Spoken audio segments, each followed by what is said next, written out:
What does it mean to descend to the underworld by choice? Hello, good evening, or maybe it's already late at night where you are.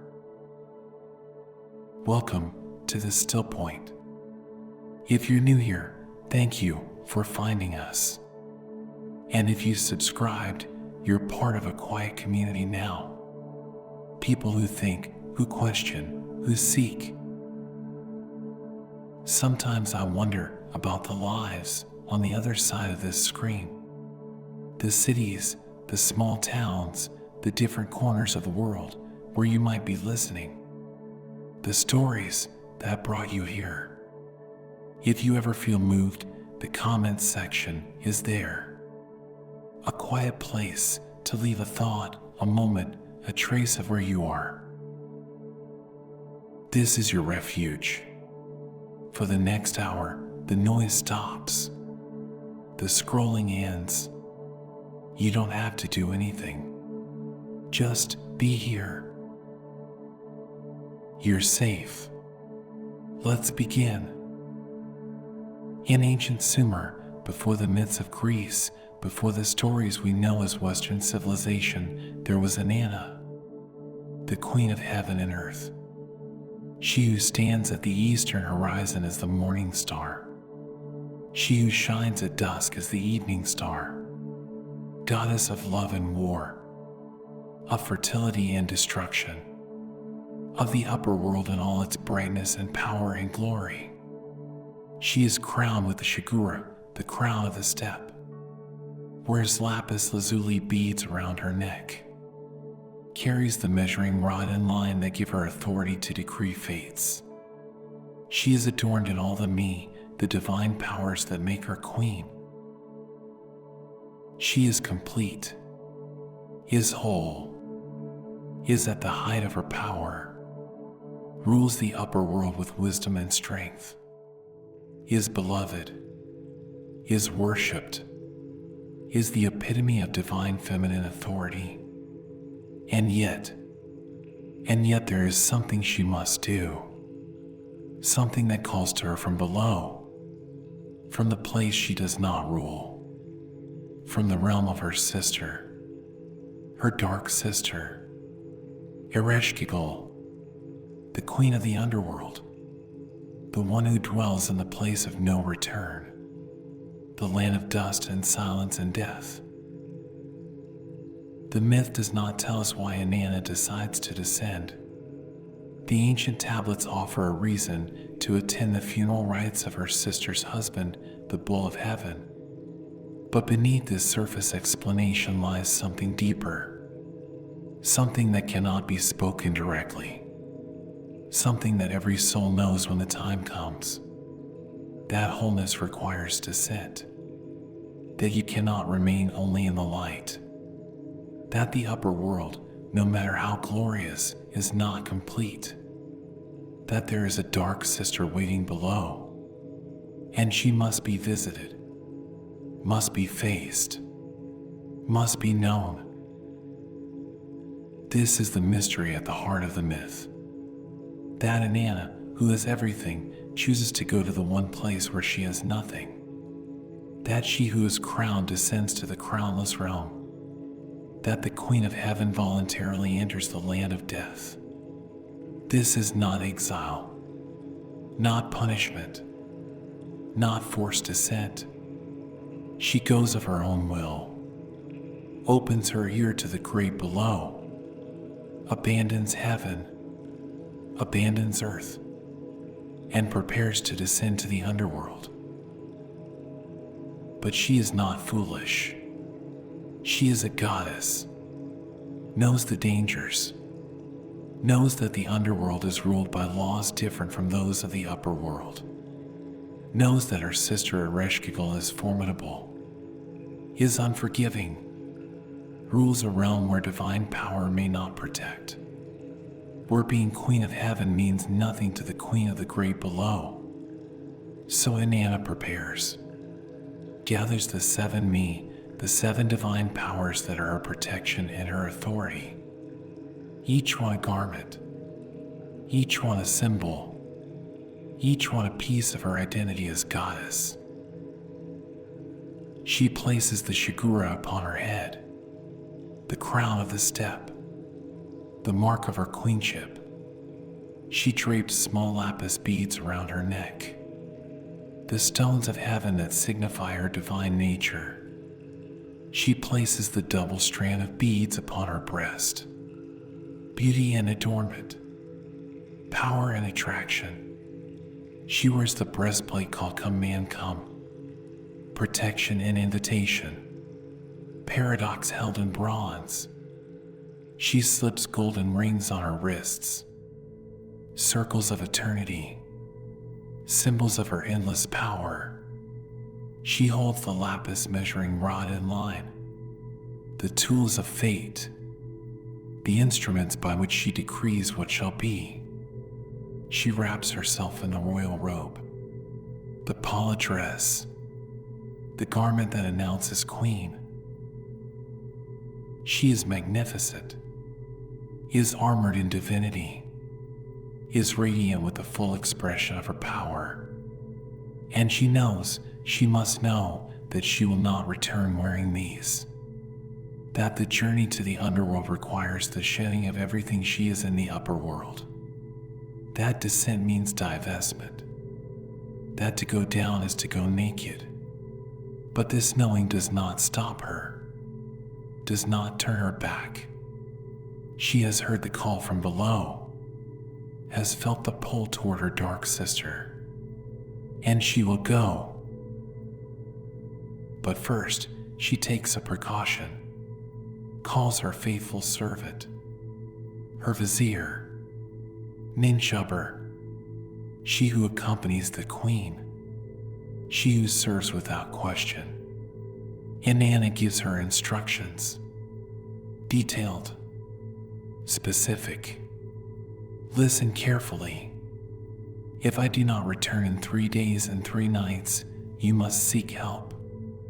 Go to the temple of Enlil in Nippur. Plead for my life. If he will not help, go to the temple of Mana in Yor.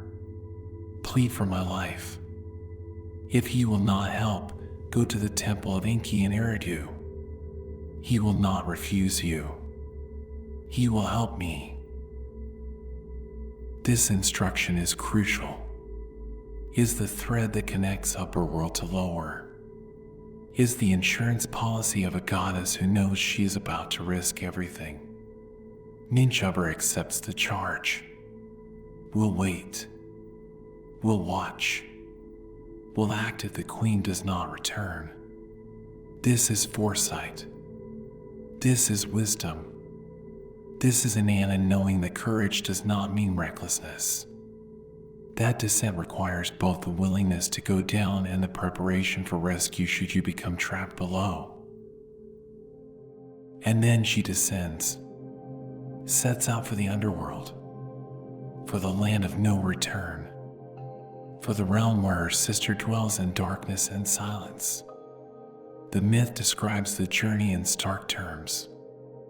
She walks from the upper world toward the lower, from light toward dark, from life toward death, from the known toward the unknown. Each step is a choice. Each step could be reversed.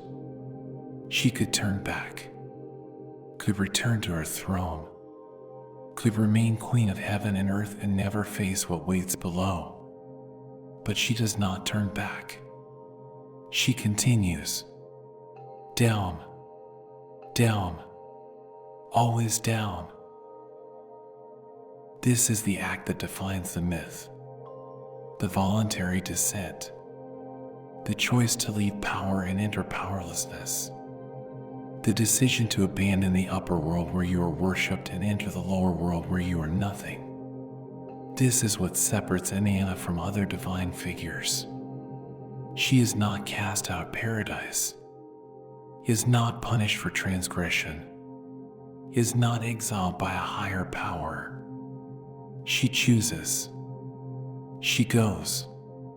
She descends of her own free will. Why? The question echoes through the millennia. Why would a goddess at the height of her power choose to descend into death? What compels the Queen of Heaven to visit the Queen of the Underworld? What is Inanna seeking? What does she hope to find? What does she know that we have forgotten? That wholeness is not achieved in the light alone. That power in the upper world is incomplete without knowledge of the lower. That you cannot be fully alive if you have not faced death. That the dark sister waiting below is not enemy but necessary other. Not opposition but completion. Ereshkigal. The name means Queen of the Great Earth. But the Great Earth is not the surface. Is the depth. Is the underground. Is the womb and the tomb. Is the place where things rot and regenerate. Where life becomes death becomes life again. Ereshkigal rules this realm. Is goddess not of the sun but of the dark. Not of growth but of decay. Not of birth but of death. And she is Inanna's sister. This is not coincidence. This is the structure of psyche. Light has a dark sister. Life has a death sister. Power has a powerless sister. And they are related. Our family, share origin, are two faces of one mystery. Inanna knows this, must know this. Her descent is not invasion, is not conquest, is not attempt to overthrow her sister's realm, is visit, is recognition, is the acknowledgement that Ereshkigal exists, that the underworld is real, that death is sister to life, that you cannot be whole queen, Queen of Heaven and Earth, without also knowing the great below, without facing the dark sister, without descending into the realm you do not control. As she approaches the first gate of the underworld, she is still radiant, still crowned, still carrying all her divine powers, still Queen of Heaven even as she enters the land of death. But she knows, the text tells us she knows, that she is entering a different domain, is leaving her jurisdiction, is becoming subject to laws that do not recognize her authority, is about to meet a power equal to her own, not lesser, not subordinate, equal, different, dark where she is light, still where she is moving, silent where she is singing, dead where she is alive, sister. And Ereshkigal knows she is coming. The gatekeeper Nenny hears Inanna's approach, hears her pushing at the outer gate, hears her demanding entry. He goes to his queen, reports that Inanna, Queen of Heaven, is at the gates, demands to enter, demands to pass through to the throne room, to stand before Ereshkigal. Ereshkigal's response is immediate. His fury is the rage of one who has been abandoned in the dark while her sister reigned in light. She slaps her thigh, bites her lip, takes the matter into her heart. What she says next will determine everything. She tells Nenny, let her enter. But according to the ancient rites, let her pass through the 7 gates of the underworld. But at each gate, remove something she wears. Let her learn that the underworld has its own laws, that heaven's power does not extend here, that to enter the land of death, you must surrender the garments of life, piece by piece, gate by gate, until you stand naked and bowed low before the throne of the Dark Queen. This is not cruelty. This is law. This is the way of the underworld.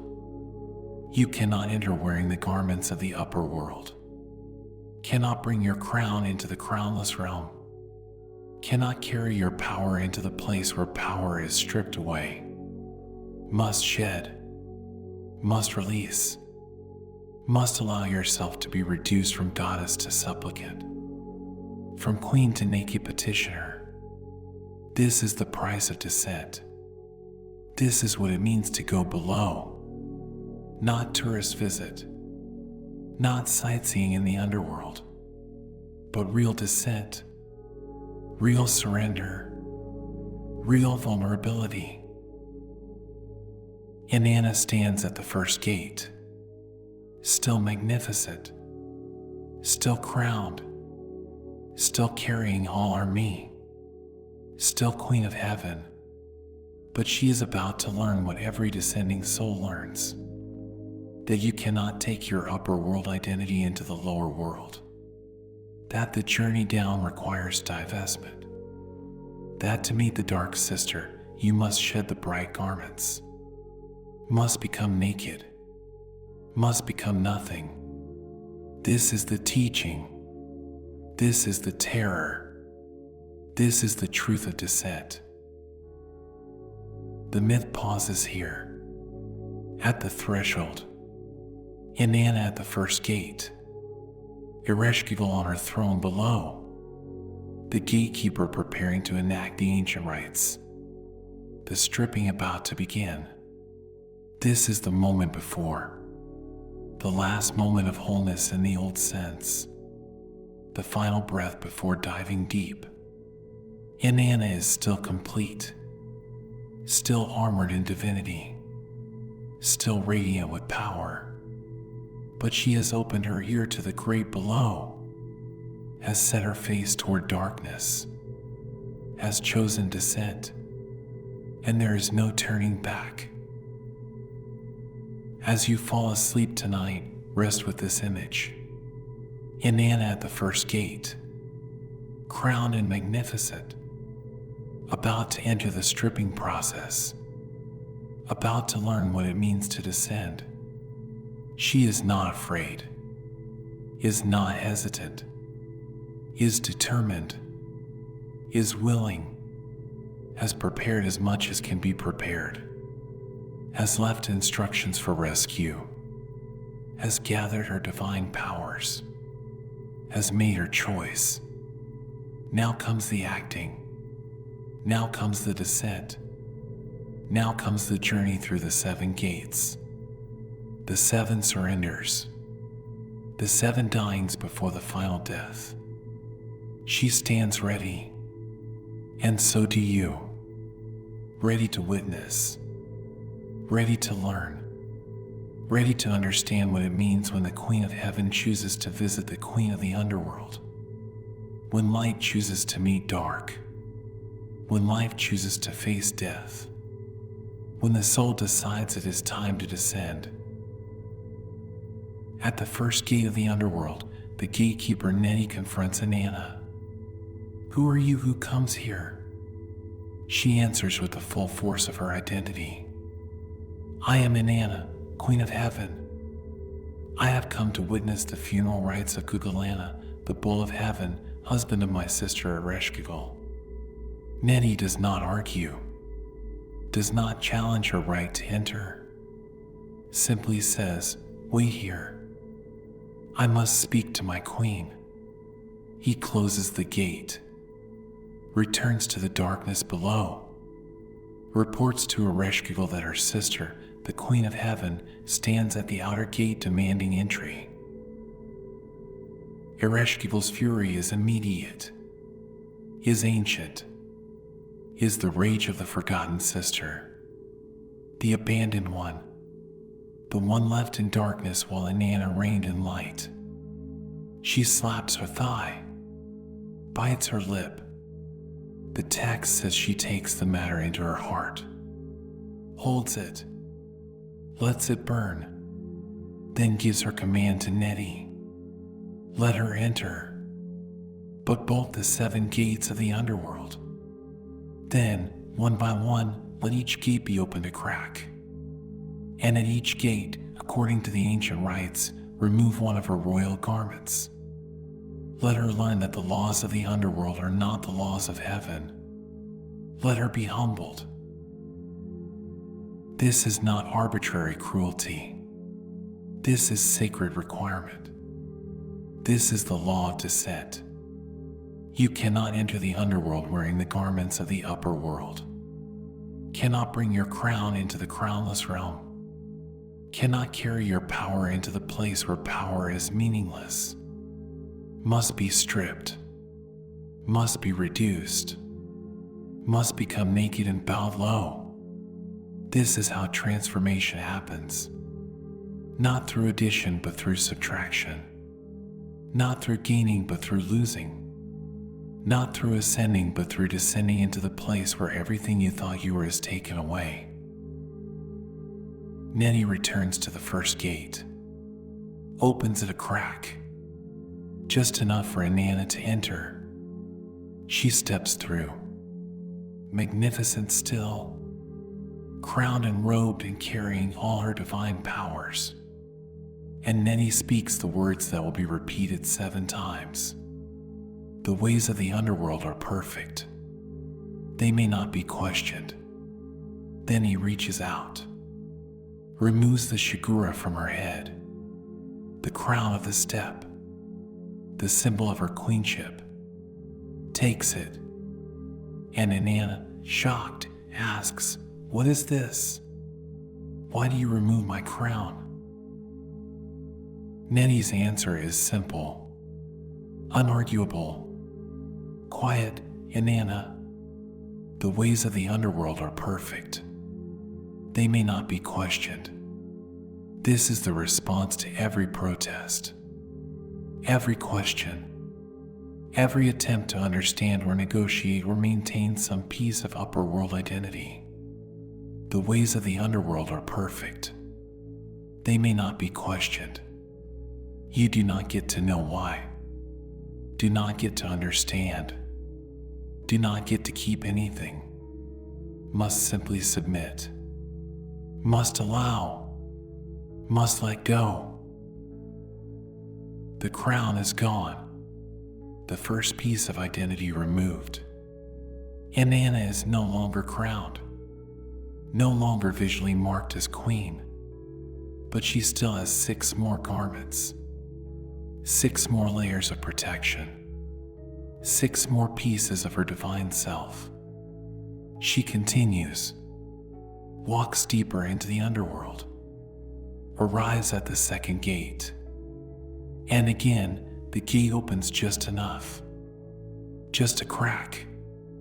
She enters, and Nettie removes the next piece, the small lapis beads from around her neck, the stones of heaven, the mark of her divine nature. Again she protests, "What is this?" And again the answer, "Quiet, Inanna. The ways of the underworld are perfect. They may not be questioned." This is the rhythm of descent, gate by gate, piece by piece, protest and silence, question and command.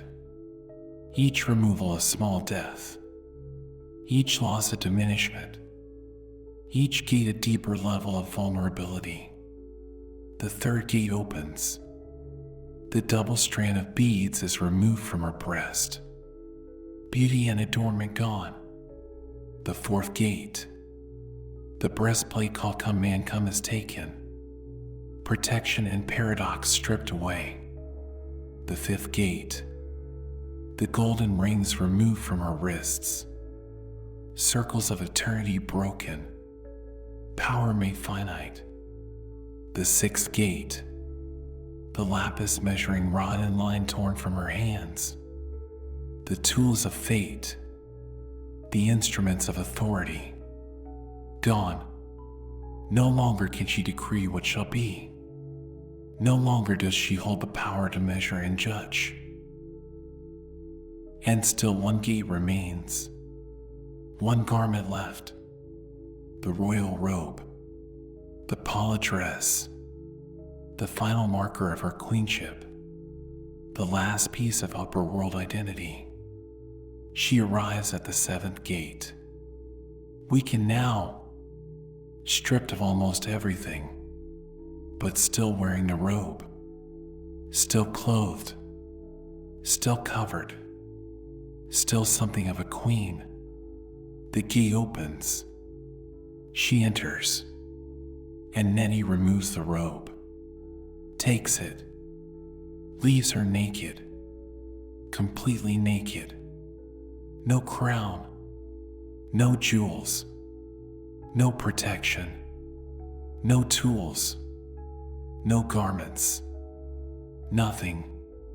Just Inanna, stripped of divinity, reduced to bare existence, vulnerable, exposed, powerless. She asks one final time, "What is this? Why must I be naked?" And the answer comes again, for the seventh time. Quiet, Inanna. The ways of the underworld are perfect. They may not be questioned. And this time she does not protest further, has no ground left to stand on, no authority to claim, no power to invoke, is simply a naked being in the land of death, about to face her dark sister, about to stand before Ereshkigal's throne with nothing, no defenses, no weapons, no garments, only herself, raw, real, reduced to essence. This is the journey every descending soul must make. The stripping away of identity, the removal of the masks we wear, the garments we hide behind, the roles that protect us, the titles that define us, the powers that make us feel safe. All of it must go, must be left at the gates, must be surrendered if we are to enter the deep places, if we are to face what lives in the underworld of our own psyche, if we are to meet the dark sister who waits below. Each gate represents a layer of persona, a mask, a role, a piece of who we think we are. The crown is authority, the identity we claim in the world, the role we play, parent, professional, provider, protector. Whatever position gives us status, gives us power, gives us recognition. This must be removed first, must be set aside, because you cannot enter the underworld as queen, cannot bring your worldly power into the realm of psyche, must leave your crown at the first gate and enter as something less, something smaller, something more vulnerable. The lapis beads are divine nature, the belief that you are special, chosen, different from others, better than, exempt from the laws that govern ordinary humans. This too must go, must be stripped away, because the underworld does not recognize your specialness, does not care about your divine nature, treats all equally, reduces all to the same naked vulnerability. You are not exempt, are not protected by your spiritual identity, are subject to the same laws, the same stripping, the same descent. The double strand of beads is beauty, attraction, the power of appearance, the way you present yourself to the world, the carefully crafted image, the managed persona, the version of yourself you show others, polished, attractive, designed to please, to seduce, to maintain interest. This must be removed, must be left behind. Because the underworld sees through appearance, sees past the surface, cares nothing for how you look, only for what you are beneath the presentation. The breastplate is protection, the armor you wear, the defenses you have built, the walls that keep you safe from hurt, from criticism, from rejection, from pain. The underworld requires that you remove this protection, that you stand unoffended, that you allow yourself to be seen without the armor, to be touched without the shield, to be vulnerable without the protection you have relied upon. This is terrifying, is the removal of safety, but is necessary because you cannot transform while armored, cannot change while defended, cannot meet your shadow while protected from its touch. The golden rings are eternal power, the belief that you will always have strength, always have resources, always have the ability to act, to choose, to control, to make things happen. This too must go, must be surrendered, because the underworld teaches powerlessness, teaches that there are forces beyond your control, situations you cannot manage, realities you cannot change. The rings are removed, the power is taken, and you stand powerless, learning what it means to be without agency, without control, without the ability to make things go your way.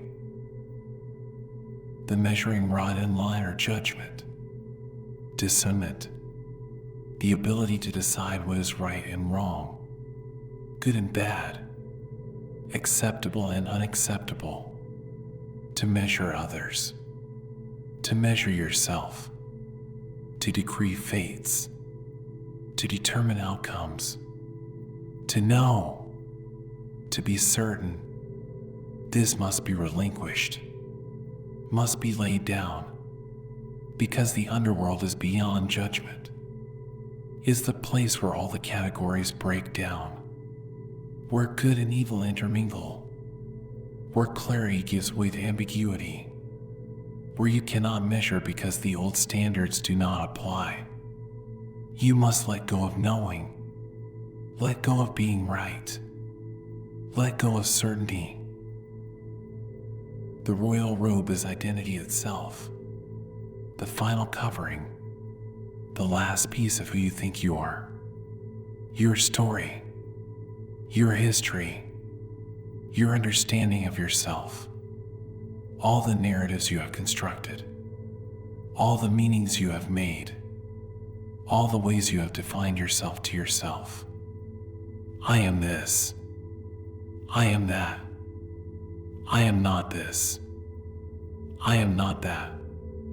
All of it must be removed, must be stripped away, so that you stand naked, undefined, unknown, without story, without role, without the garments of identity, just bare existence, raw being, nothing and everything.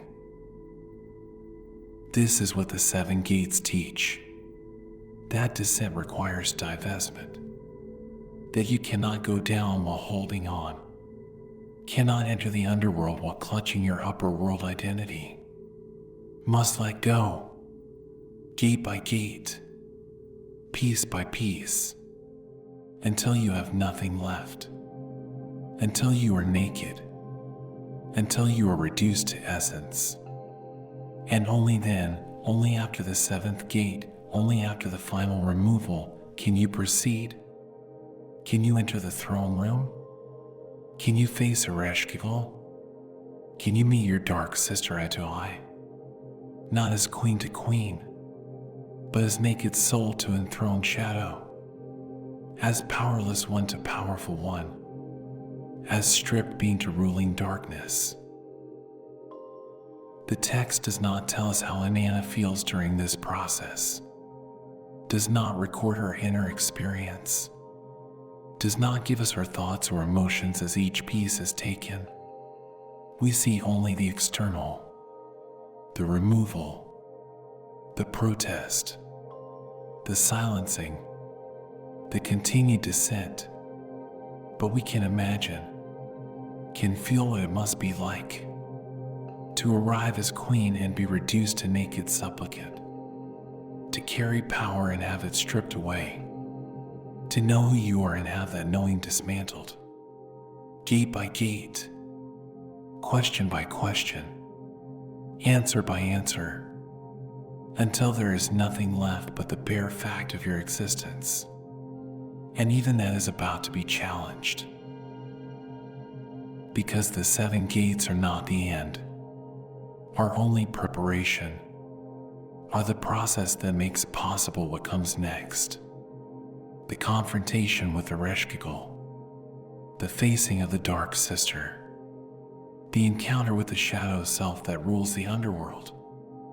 Inanna has been stripped so that she can stand before this power without pretense, without protection, without the ability to hide behind role or garment or divine status. She will face Ereshkigal as naked truth faces enthroned darkness, as powerless light faces powerful shadow, as the one who had everything faces the one who has nothing but her realm. This is preparation for death, for the death that is coming, because you cannot die while clothed in identity, cannot truly die while holding on to who you think you are. Must be stripped first, must be naked, must be reduced to nothing, so that the death that follows is complete, is total, is the death not just of the body but of the self, the ego death, the dissolution of identity, the complete undoing that makes transformation possible. The 7 gates prepare Inanna for this. Remove everything that would prevent total death, total surrender, total loss. And in this, the myth speaks to us, speaks to the process we all must undergo, the stripping away that happens when we face our own darkness, our own shadow, our own underworld. We too must pass through gates, must allow the removal of our garments, must permit the dismantling of our identity, must become naked before we can transform. And we too will protest, will ask why, will want to know the reason, will seek to negotiate, to keep something, to maintain some piece of upper world power. And we too will be met with the same answer. The ways of the underworld are perfect. They may not be questioned. This is not cruel, is not punishment, is sacred law, is the requirement of transformation. You cannot become new while clinging to old, cannot transform while holding on to previous identity, cannot descend while grasping upward, must let go, must be stripped, must become naked, must pass through all 7 gates, must allow each removal, must accept each loss, must bear each diminishment, until you stand naked at the threshold of the throne room, ready to face what waits below, ready to meet your dark sister, ready to die the death that makes rebirth possible. Rest now with Inanna at the 7th gate, naked, stripped of everything, about to enter the throne room, about to face Ereshkigal, about to learn what happens when light meets dark, when power meets power, when the upper world queen stands before the lower world queen with nothing, no crown, no protection, no defenses, only bare being, only naked truth, only the essence of self stripped of all accretions. The gates are behind her, the throne room ahead, and she walks forward, naked, vulnerable, ready, not because she wants to be, but because she has no choice, has passed through the gates, has allowed the stripping, has accepted the law, and now must face what comes next, what waits in the darkness, what her dark sister has prepared for her, the judgment, the death, the hanging on the hook. But that is the next part of the story. For now, rest at the seventh gate, stripped, naked, preparing, breathing, knowing that you cannot go back, can only go forward, into darkness, into death, into transformation. Naked, bowed low, Inanna enters the throne room of the underworld, and there sits Ereshkigal, her sister, her dark sister, the queen of the great below, the one who rules death while Inanna ruled life, the one who dwells in darkness while Inanna shone in light, the one who was forgotten while Inanna was worshipped, the one who suffers while Inanna rejoiced. Sister, shadow, mirror, other, they face each other across the throne room. Light and dark, life and death, above and below, everything and nothing. The ancient tablets do not give us Ereshkigal's words at this moment, do not record what she says to her naked sister standing before her throne. We know only what she does, and what she does is immediate, is final, is the act that defines this myth and separates it from all others. She fixes Inanna with the eye of death, speaks a word of wrath, utters a cry of guilt, strikes Inanna, and Inanna dies. Right there, in the throne room, before her sister's eyes.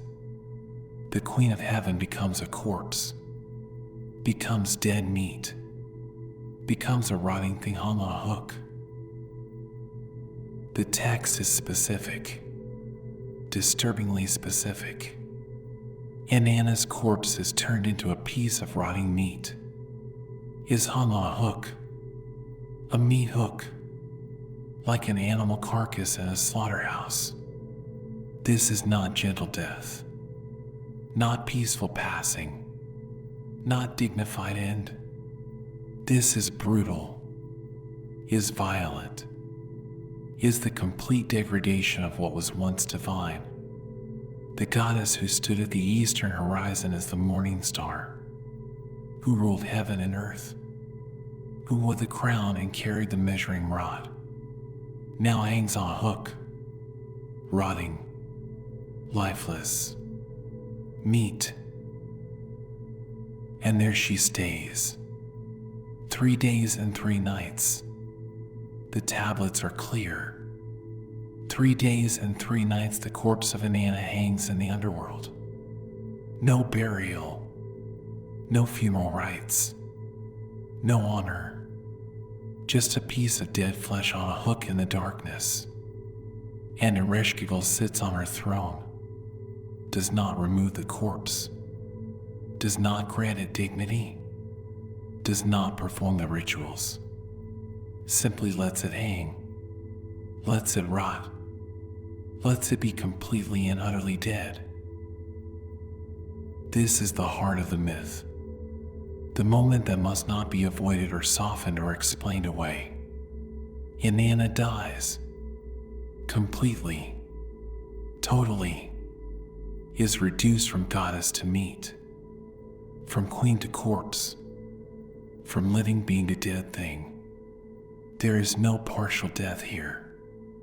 No symbolic passing, no metaphorical transformation. She is killed, is dead, hangs rotting on a hook. And this death is necessary, is required, is the point of the entire descent. She did not come to the underworld to visit, to learn, to gain wisdom and return unchanged. She came to die, had to die, could not transform without dying. But why? Why must the goddess die? Why is death necessary? Why cannot transformation happen through other means? The myth insists on this. Insists that you cannot become whole without dying, cannot integrate the shadow without submitting to its power, cannot know the underworld without becoming subject to its laws. Inanna came as queen, came with power, came expecting perhaps to negotiate, to make an agreement, to maintain some dignity, some authority. But Ereshkigal will not negotiate, will not make deals, will not allow Inanna to remain anything other than completely dead. This is what the shadow does, what the dark sister does. She does not compromise, does not meet you halfway, does not let you keep anything from the upper world, demands total submission, complete surrender, absolute death. You cannot bargain with Ereshkigal, cannot reason with her, cannot appeal to her mercy or her sisterhood or her shared divinity. She is the queen of death, and in her realm everyone dies, even goddesses, especially goddesses who come crowned and thinking they are exempt from the laws that govern her kingdom. The 7 judges of the underworld are there. The Inanna, ancient beings, older than Inanna, older than Ereshkigal, the ones who uphold the laws of death. They surround Inanna's corpse, pass judgment, declare the sentence: death, death, death, 7 times death. And no appeal, no mercy, no exception. The laws of the underworld are perfect. They may not be questioned. What descends must die. What enters must be reduced. What comes crowned must hang naked on a hook. And above, in the upper world, Ninshubber waits. Faithful Ninshubber, she who serves, she who was given instructions. 3 days and 3 nights pass, and Inanna does not return. The time limit is reached. The signal is clear. Something has gone wrong. Inanna is trapped. Or worse, Ninshubber does not hesitate, does not hope for more time, does not wait to be sure. She acts, begins the rescue mission, goes to the temples as instructed. Enlil first, then Nana, seeking help, seeking intervention, seeking someone who will care that the Queen of Heaven has not returned from the land of death. But this is the future, is what will come. For now, we are in the underworld, in the throne room, with the corpse, with Ereshkigal, with the silence that follows violent death. Inanna hangs on the hook, and Ereshkigal sits on her throne, and between them is the space where everything that was not said must now be felt.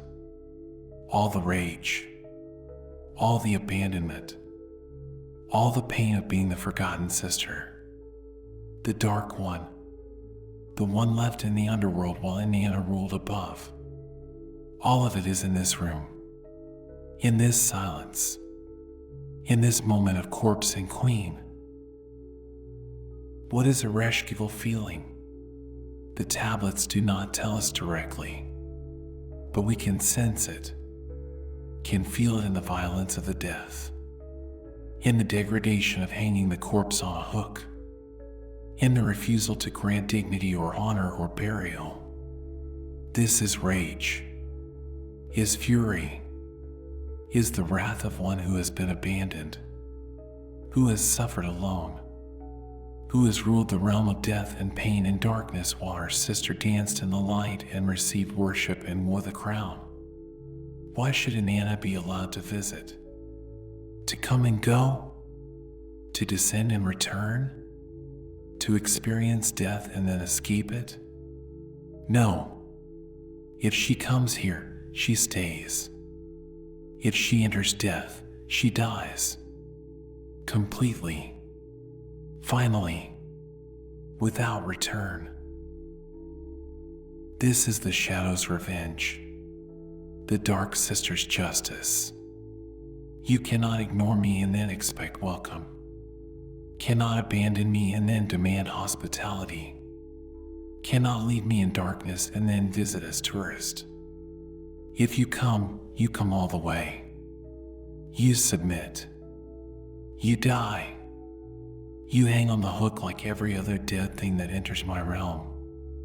You are not special, not exempt, not protected by your upper world status. Here you are meat, and meat rots on hooks. But beneath the rage is something else, something the myth will reveal later, something that Ereshkigal herself may not fully know.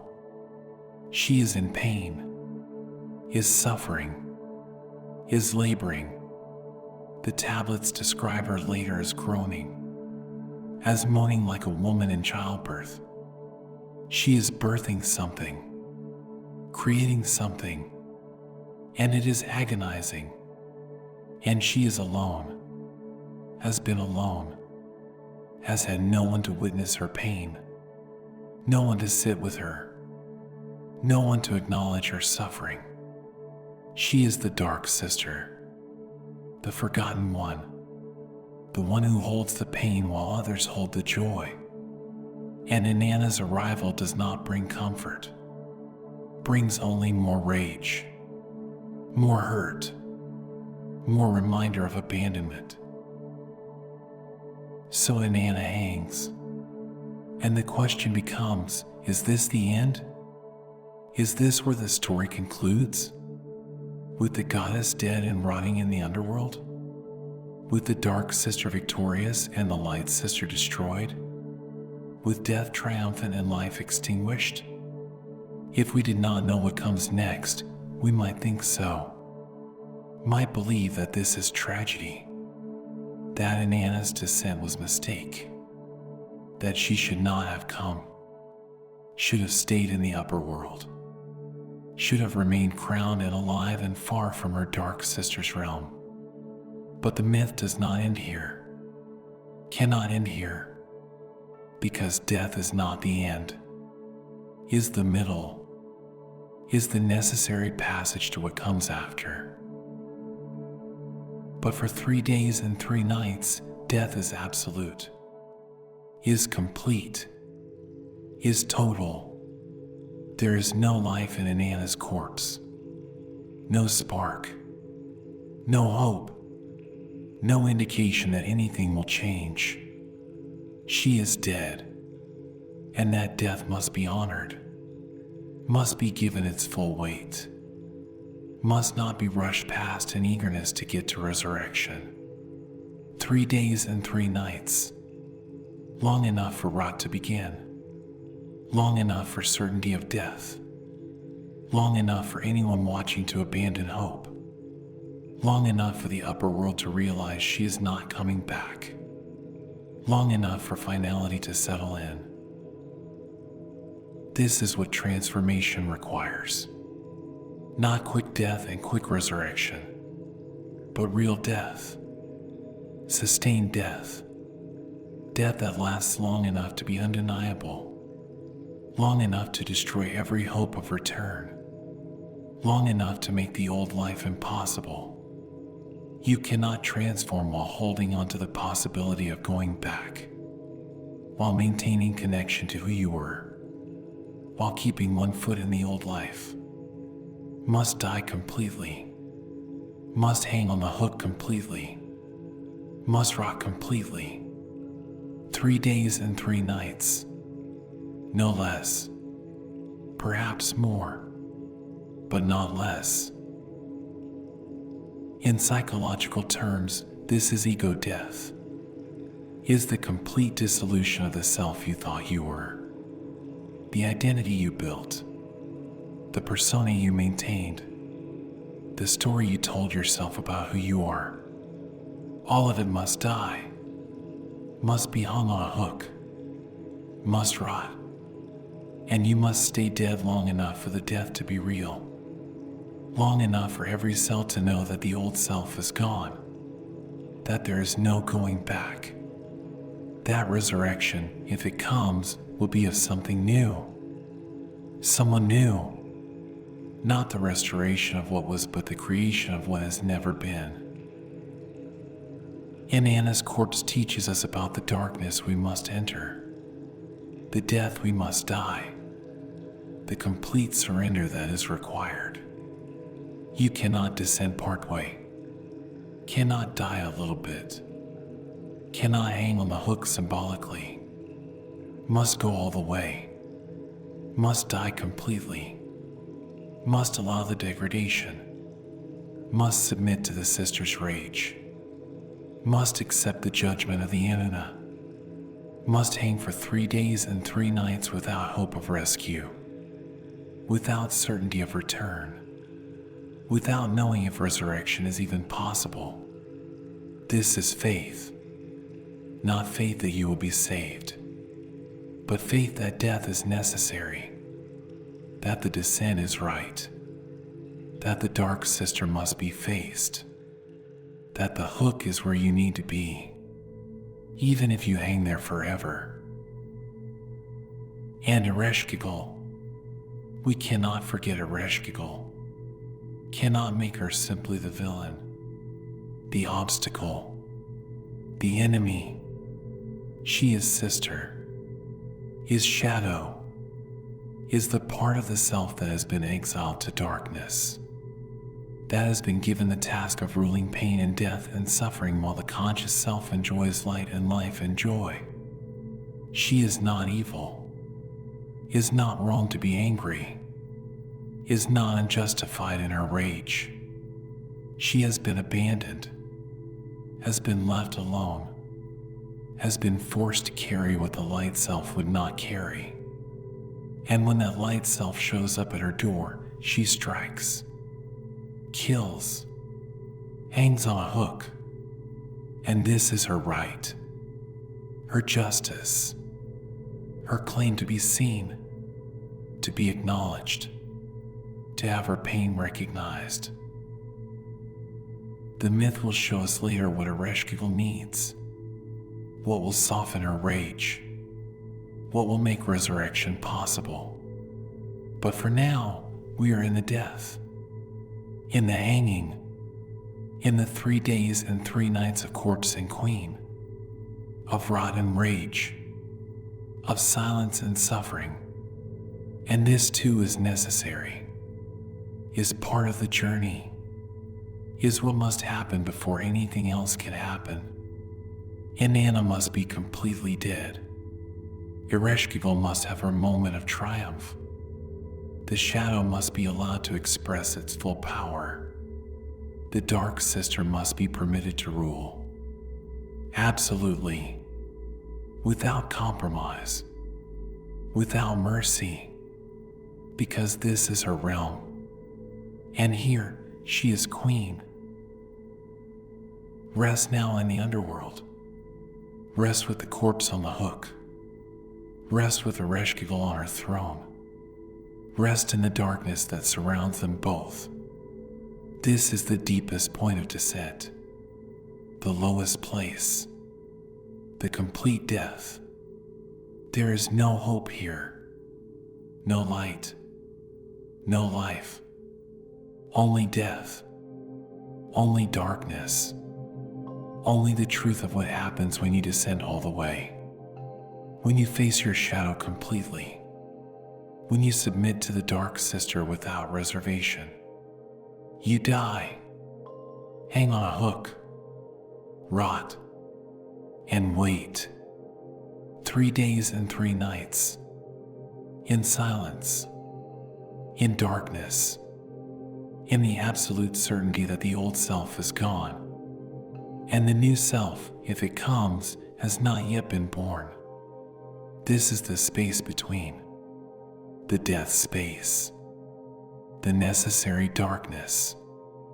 Rest here, with Inanna, with Ereshkigal, in the underworld, where death is queen. 3 days and 3 nights have passed, and Inanna has not returned. Ninjubber knows, has been counting, has been watching the horizon, has been waiting for the impossible moment when her queen walks back from the land of no return. But that moment does not come. The time is up. The agreement is broken. Inanna is trapped. Or worse, Ninjubber does not wait another hour, does not hope for mercy from time. She acts, goes to Nippur, to the temple of Enlil, father of the gods, falls at his feet, tears her clothing, pours dust on her head, mourns as one mourns the dead, and pleads, "My queen has descended to the underworld and has not returned. Help her." Enlil's response is cold, is dismissive, is the response of one who believes in consequences. She wanted the great below. She opened her ear to that dark realm. She desired the realm of no return. Let her stay there. Let her learn what it means to desire darkness. I will not help her. This is Patriarch speaking. This is the voice that says you made your choice, now live with it. You descended, you suffer. You wanted transformation, accept destruction. No rescue. No intervention. No mercy. Ninjubber leaves his temple. Rejected, but not defeated. She has 2 more temples to visit, 2 more gods to petition. The instructions were clear. If one refuses, go to the next. She goes to Yor, to the temple of Nanna, the moon god, Inanna's father. Surely a father will help his daughter. Surely paternal love will move him to action. She performs the same ritual, tears her clothing, pours dust on her head, mourns publicly, dramatically, pleads for intervention. My queen, your daughter, has descended and not returned. Help her, save her, bring her back from death. But Nanna's response is the same as Enlil's. Word for word. She desired the great below. Let her stay there. Let her experience what she sought. I will not help. This is abandonment. Is the refusal of even familial love to intervene in the underworld's claim. You enter death. You belong to death. Even fathers will not save you. Ninjubber has 1 temple left, 1 god who might help. Enki, the god of wisdom and waters, the one who knows the deep places, who understands the mysteries, who does not refuse the underworld but comprehends it. She goes to Eridu, to his temple, performs the morning rites, makes the plea, and Enki does not refuse. does not dismiss, does not say she made her choice. Instead, he furrows his brow, takes dirt from beneath his fingernail, creates two beings, tiny beings, neither male nor female, creatures of the in-between.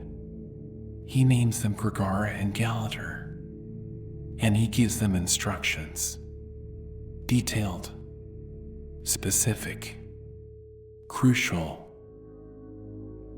Go to the underworld. Enter as flies through the cracks in the gates. You are small. You are nothing. You will not be stopped. Find the throne room. You will see Ereshkigal there, groaning, moaning, suffering like a woman in labor. She is in pain. Listen to her. Whatever she says about her suffering, mirror it back to her. If she says, "Oh, my inside," you say, "Oh, you're inside." If she says, "Oh, my outside," you say, "Oh, you're outside." Match her groans. Echo her pain. Be with her in her suffering. Do not try to fix it. Do not try to save her. Simply witness. Simply mirror. Simply be present to her pain. And when she asks what you want as reward for this witnessing, ask for the corpse on the hook. She will give it to you. Sprinkle it with the food of life and the water of life that I give you now, and Inanna will rise. This is the plan. This is the rescue. Not force. Not conquest. Not overpowering the queen of the underworld, but witnessing, mirroring, being present to her pain. This is what will move Ereshkigal. This is what will open her heart. This is what will make her willing to release the corpse.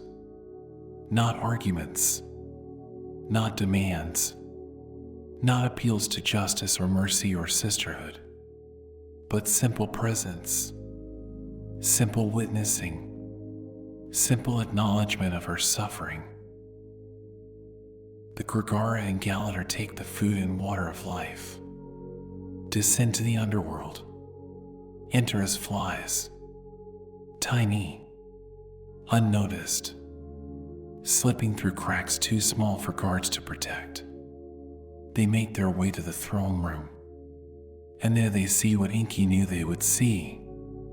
Ereshkigal alone, in pain, groaning. The tablets describe her vividly. She is moaning like a woman giving birth. Her heart is seized with pain. Her liver is seized with pain. Her inside is seized. Her outside is seized. She is suffering deeply, completely, and she is alone, has been alone, has suffered this pain in isolation while her sister ruled in light and joy. The mourners do not announce themselves, do not draw attention, simply begin to echo. Ereshkigal moans, "Oh, my inside," and they respond, "Oh, you're inside."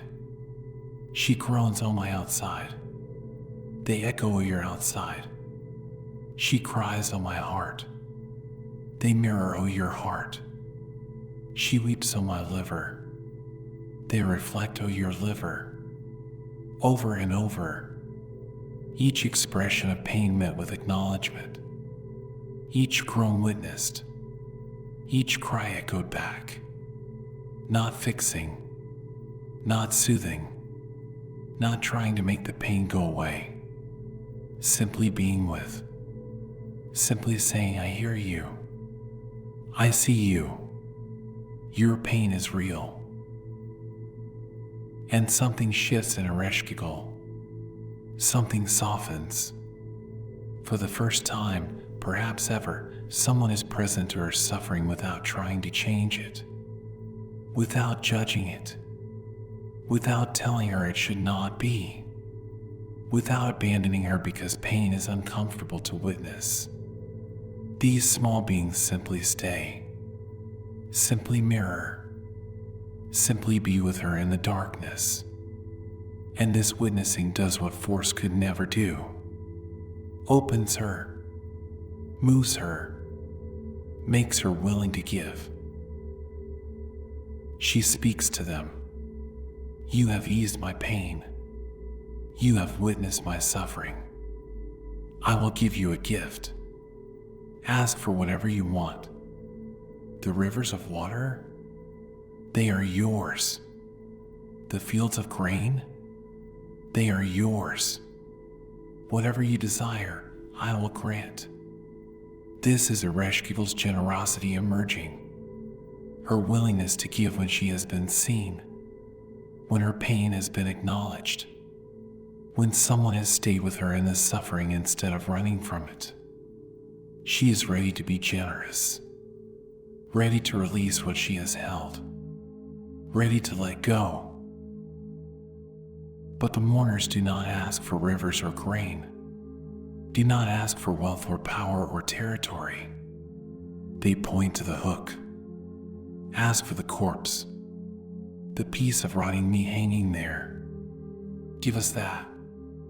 And Ereshkigal agrees, does not hesitate, does not refuse, does not demand to know why they want dead flesh instead of living gifts. Simply gives it, allows them to take down the corpse, to hold Inanna's dead body, to perform the resurrection that Enki knew would be possible once Ereshkigal's heart was opened through witnessing. They take the corpse down from the hook, lay it out, sprinkle it with the food of life, sprinkle it with the water of life. Once, twice, 60 times the text says. Again and again, life poured onto death, nourishment offered to what cannot eat, water given to what cannot drink. And slowly, impossibly, miraculously, the corpse begins to change. Flesh that was rotting becomes whole. Skin that was gray becomes warm. Eyes that were dead begin to see. Breath that had ceased begins to flow. Inanna rises, returns to life, is resurrected. Not because force was used, not because the underworld was conquered, but because her dark sister's pain was witnessed, was honored, was met with presence instead of fear. This is the heart of the teaching. That resurrection requires mourning. That life returns through witnessing death. That the shadow releases what it holds when it is seen, when its pain is acknowledged, when someone stays present to its suffering without trying to fix or change or escape. Ereshkigal did not need to be defeated, needed to be witnessed, needed someone to echo her pain, to mirror her suffering, to say your pain is real and I am here with it.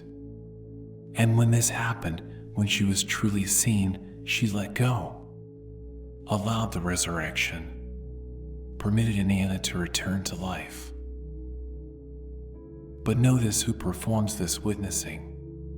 Not gods, not heroes, not powerful beings with weapons and authority, but Grigara and Galador, tiny creatures, neither male nor female, in-between beings, those who do not fit categories, who are not bound by the usual distinctions, who can move between realms because they belong fully to neither. They are the ones who can witness Ereshkigal, can mirror her pain, can be present without agenda, without the need to fix or save or change. They simply are with. And this being with is what transforms. In psychological terms, these are the parts of the self that can hold paradox, that can be with suffering without needing it to end immediately, that can witness pain without being destroyed by it, that can acknowledge the shadow without being consumed by it. They are small, are nothing, have no power in the usual sense, but they have the power of presence, of witnessing, of mirroring, and this power is greater than force, greater than authority, greater than the ability to command or control, because it is the power that allows transformation, that makes space for change, that holds the suffering long enough for something new to emerge. And Ereshkigal, we must understand what happens to her. She does not disappear, does not cease to be queen of the underworld, does not abandon her throne or her realm. She remains, still in pain, still in darkness, still the keeper of death. But something has shifted. She has been seen, has been witnessed, has had her suffering acknowledged.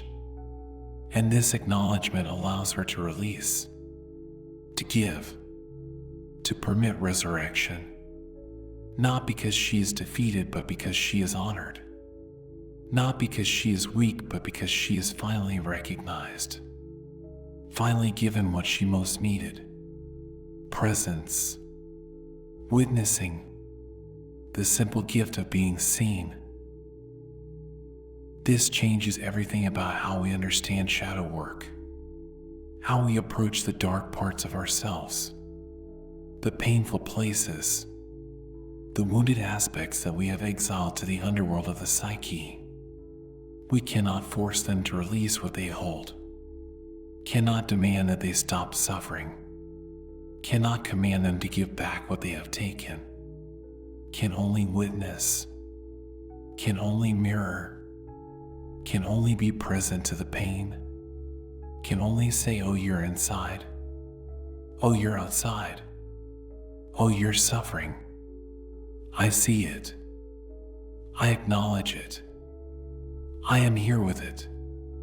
And when this witnessing is genuine, when it is sustained, when it does not turn away or try to fix, something miraculous happens. The shadow softens, opens, releases, allows what was dead to return to life. Inanna rises from death, but she is not the same, cannot be the same, has been dead, has rotted on a hook, has experienced the complete dissolution of self, has faced her dark sister, has been subject to the laws of the underworld. She returns to life changed. The text does not yet tell us how, does not describe her new state, but we know she is different, must be different. Death changes those who truly die. Resurrection creates something new, not restoration of something old. The Inanna who rises is not the Inanna who descended, is someone who has been through death and come out the other side. Someone who knows the underworld from the inside. Someone who has faced Ereshkigal and survived. And now comes the question of return. Inanna is alive again, but she is in the underworld, must find her way back to the upper world, must reverse the descent, must pass back through the 7 gates. And the underworld has a law about this, a law that will become crucial, a law that cannot be broken. No one ascends from the underworld unmarked. No one returns from death without change. No one leaves the great below without leaving something behind. The text will reveal what this means, what price must be paid, what substitute must be found. But for now, Inanna is alive, is standing, is preparing to ascend. The mourners have completed their task, have witnessed Ereshkigal, have taken down the corpse, have sprinkled the food and water of life, have brought Inanna back from death. They are small beings, are nothing, but they have changed everything, have made resurrection possible, have opened the way for return, not through force but through presence, not through power but through witnessing. This is their gift, their function, their sacred role, to be with suffering until it transforms, to mirror pain until it releases, to witness death until life emerges.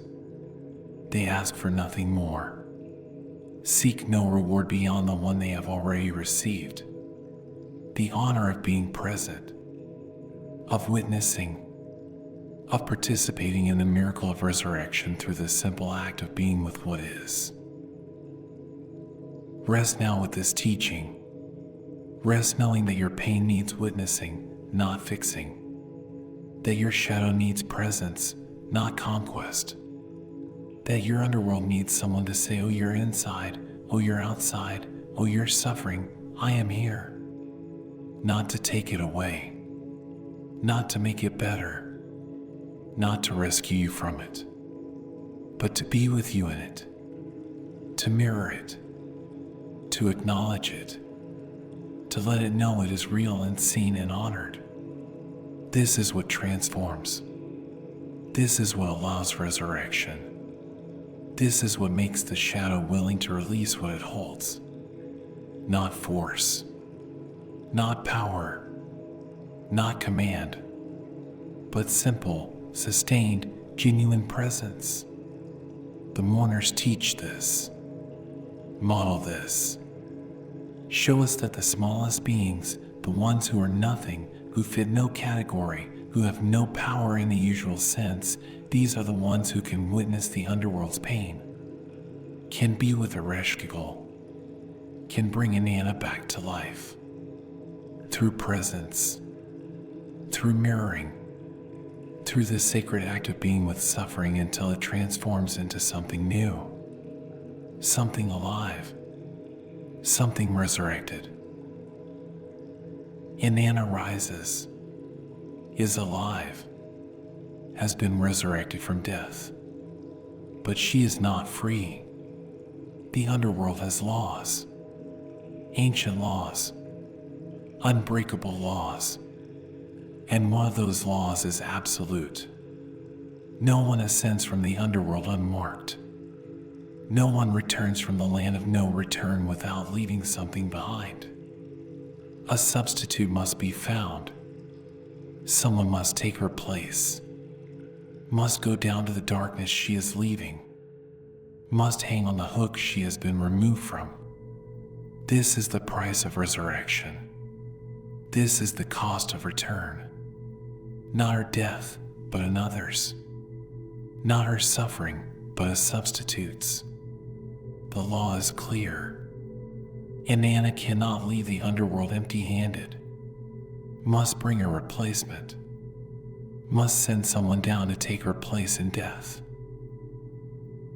Demons accompany her. The gala, beings of the underworld. Not evil, but implacable. They have one task: to ensure the law is followed, to make certain that a substitute is found, to see that someone goes down when Inanna goes up. They surround her as she begins her ascent, are with her at every gate. When she passes back through the 7 gates, she does not receive her garments back.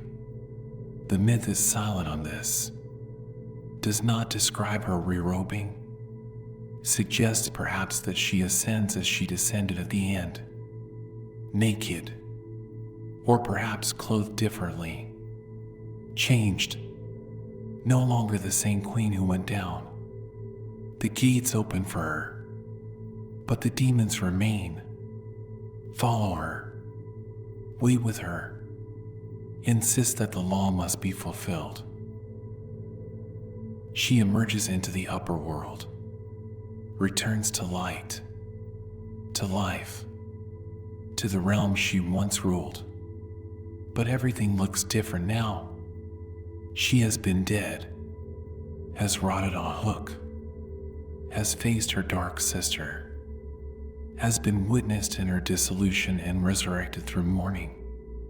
She is not the same, cannot be the same, sees the world through eyes that have known death, through a heart that has stopped and started again, through a soul that has traveled to the great below and returned.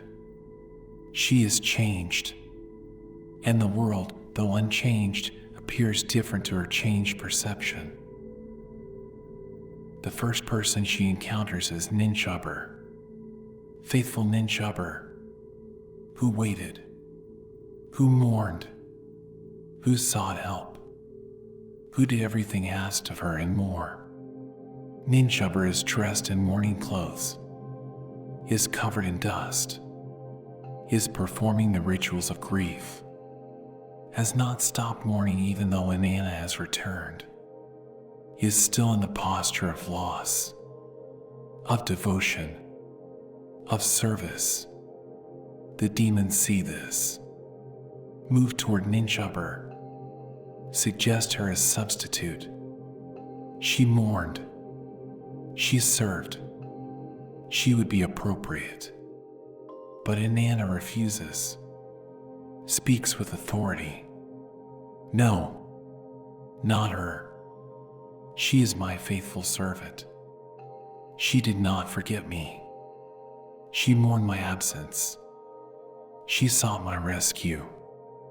She cannot be the substitute. The demons accept this. Move on. The search continues. Inanna travels to her various temples, visits the places of her worship, and at each temple she finds her supporters dressed in mourning, grieving her absence, honoring her death. They have not forgotten, have not moved on, are still in the posture of loss and remembrance. The demons approach each group, suggest them as substitutes, but Inanna refuses each time. No, they mourned, they remembered, they honored my descent. They cannot be taken. The demons accept. The law does not require that the substitute be one who grieved, but Inanna will not choose those who remain faithful, will not punish those who honored her absence with their sorrow. Then she comes to her own palace, to the seat of her power, to the place where she ruled as queen. And there, sitting on her throne, dressed in magnificent robes, is Dumuzi, her husband, her consort, her beloved. He is not mourning, is not dressed in grief, is not performing rituals of loss.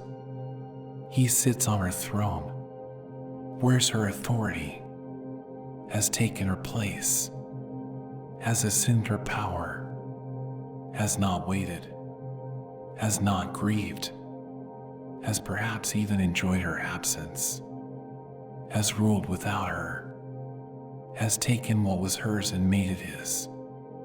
And he is content, is comfortable, shows no sign of having missed her, no indication that her death troubled him, no evidence that her absence caused him pain. Inanna looks at him with the eye of death, the eye she learned in the underworld, the eye that sees through appearance to truth, that penetrates pretense to reveal what is hidden, that knows the difference between authentic grief and performed ease. And what she sees enrages her. This is the one who should have mourned. This is the one whose grief should have been greatest. This is the one who should have torn his clothes and poured dust on his head and wailed at the gates. But he did not. He sat on her throne, took her place, acted as if her death changed nothing except that now he could rule alone. This is betrayal. This is the failure to honor. This is the sin of forgetting, of not grieving, of moving on too quickly, of taking advantage of absence. She fixes him with the eye of death, points, speaks the words that seal his fate. Him. Take him. He is the substitute. The demons surge forward. Sees Dumuzi. He realizes too late what is happening. Understands in that moment the cost of not mourning, of not honoring absence, of sitting on thrones that are not his. He runs, flees from the demons, calls to the sun god Yutu for help. Transform me, hide me, save me from the demons. And Yutu, perhaps out of pity, perhaps out of recognition that Dumuzi's crime was not malice but thoughtlessness, transforms him, changes him into a gazelle, swift, able to escape, and Dumuzi runs. But the Gala are relentless, are implacable, cannot be escaped, are manifestations of cosmic law, not personal vendetta.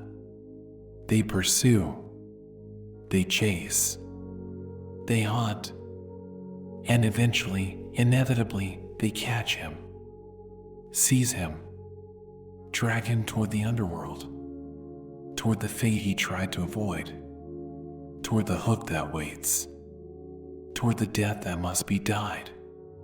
The substitute has been chosen. The law will be fulfilled. Dumuzi will descend, will die, will take Inanna's place in the realm of Ereshkigal. But then Dumuzi's sister appears, Inanna, she who is faithful, she who is devoted, she who loves her brother despite his failures. She offers herself. Take me instead. Let me be the substitute. Spare my brother. I will go down. I will take his place. I will die in his stead. This is love. This is sacrifice. This is the willingness to descend for another, to take on another's death, to substitute yourself for the one you love. The demons consider. The law does not specify which substitute, only that someone must go down. Inanna is willing, is offering herself freely. This satisfies the requirement. But neither Dumuzi nor Inanna fully descends. Neither dies permanently. Instead, a compromise is reached, an arrangement that honors both the law and the love. Dumuzi will spend half the year in the underworld, 6 months in darkness, 6 months hanging on the hook, 6 months dead, and Inanna will spend the other half, 6 months in darkness for her, 6 months in life for him. They will alternate, share the burden, divide the death between them. This is the resolution. This is how the law is satisfied and love is honored. Not by avoiding death, but by sharing it. Not by escaping the underworld, but by taking turns there.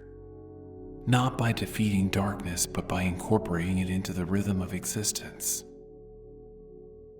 And this alternation creates the seasons. When Dumuzi descends, the earth mourns. Vegetation withers. The land becomes barren. Winter comes.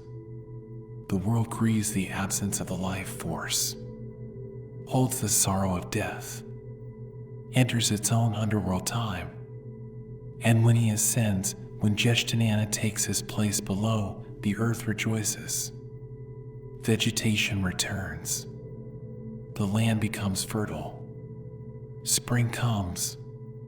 The world celebrates the return of life, holds the joy of resurrection, enters its own upper world time. The myth explains the cycle, the eternal rhythm, the movement from life to death to life again, not as linear progression but as eternal return, not as problem to be solved but as pattern to be lived. Inanna returns to her throne, reclaims her queenship, but she is different now, is a goddess who has died and returned, who has faced her dark sister, who has been naked and powerless and on a hook, who has been witnessed in her pain and resurrected through mourning, who has required a substitute and chosen one who failed to grieve. She rules now with knowledge of both realms, upper and lower, light and dark, life and death. She is no longer only the Queen of Heaven, is also one who knows the underworld, who has been subject to its laws, who has died its death and returned its changed. This is integration. This is wholeness. Not the wholeness of never having descended, not the completeness of remaining always in light, but the integration that comes from having been to both places, having ruled above and died below, having been crowned and stripped naked, having been worshipped and reduced to rotting meat, having been goddess and corpse and goddess again. This integration makes her more complete, not less. More whole, not more broken. More alive, not more damaged. Because she now contains both. Holds light and dark. Knows life and death. Rules with the authority of one who has submitted. Leads with the power of one who has been powerless. And the substitute. Dumuzi alternating with Inanna. Half the year in darkness, half in light. This is the rhythm of transformation, the pattern of descent and return. You cannot stay always in the upper world, cannot remain permanently in light, must descend, must die, must spend time in the darkness. But neither must you remain always below, neither must you stay permanently in death. Must ascend, must resurrect, must return to light. The rhythm is the teaching, the alternation is the wisdom. Not permanent ascent, not permanent descent, but movement, cycling, the eternal return of death and life, darkness and light, descent and ascent. This is what the myth teaches. That transformation requires descent. That wholeness demands death. That resurrection needs mourning. That return requires substitute. That the underworld is not place to visit once and never return to, is not problem to solve and be done with, but realm that must be known, must be integrated, must be honored in its proper rhythm. You will descend again, will die again, will hang on the hook again, not because you failed, not because you did something wrong, not because you are broken or incomplete or insufficient, but because this is the pattern, this is the rhythm, this is how souls become whole, through descent and return, through death and resurrection, through the eternal cycling between upper and lower, light and dark, life and death. And the dark sister, Ereshkigal, remains below, still rules the underworld, still sits on her throne in pain, still holds the realm of death. But she has been witnessed, has been seen, has had her suffering acknowledged.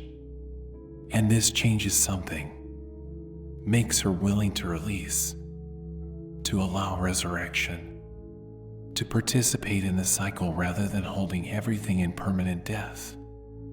She is not defeated, is not overcome, is not made subordinate, but is honored, is recognized, is given what she needed: presence, witnessing, the acknowledgement of her pain.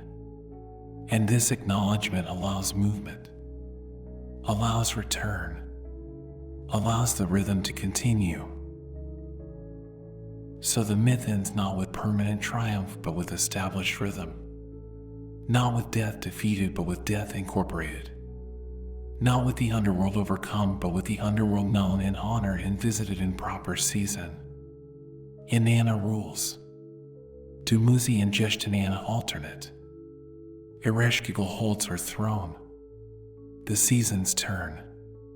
Life and death cycle. Upper and lower world maintain their relationship. Not through conquest, but through rhythm. Not through victory, but through alternation. Not through escaping the pattern, but through living it.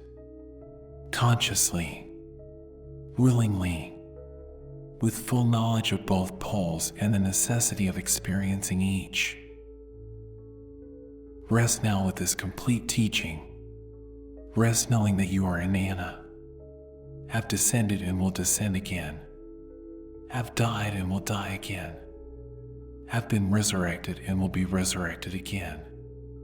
This is not failure, is not indication that the first descent did not work, is the rhythm, is the pattern, is the way transformation continues. Through cycles, through seasons, through the eternal movement from light to dark and back again. You are also Ereshkigal. Have pain that needs witnessing. Have suffering that requires presence. Have darkness that must be honored, not overcome. You are also the mourners. Small, nothing, but able to be present, able to witness, able to mirror pain until it softens and releases. You are also Dumuzi, have failed to grieve, have sat on thrones not yours, have forgotten to honor absence, must descend, must pay the price, must spend time in darkness. And you are just Inanna, willing to substitute, to take on another's darkness, to descend for love. All of these, all of them, moving through the rhythm, cycling through the pattern, descending and ascending, dying and resurrecting, living the myth, being the teaching, embodying the wisdom of Inanna, who descended to the great below and returned, changed, whole, complete, integrated, cyclical, alive in both realms, Queen of Heaven and Earth and knower of the underworld. This is your inheritance. This is your pattern. This is your path. Rest in it. Trust it. Live it. The journey is complete. You've traveled far tonight. Through shadows, through light, through depths most never see. Your mind has done its work. You can rest now. This is the Stillpoint, your anchor in the sea of thought, a place you can always return to whenever the world becomes too loud. Thank you for listening. Thank you for trusting this space, for trusting yourself. Sleep well. Good night.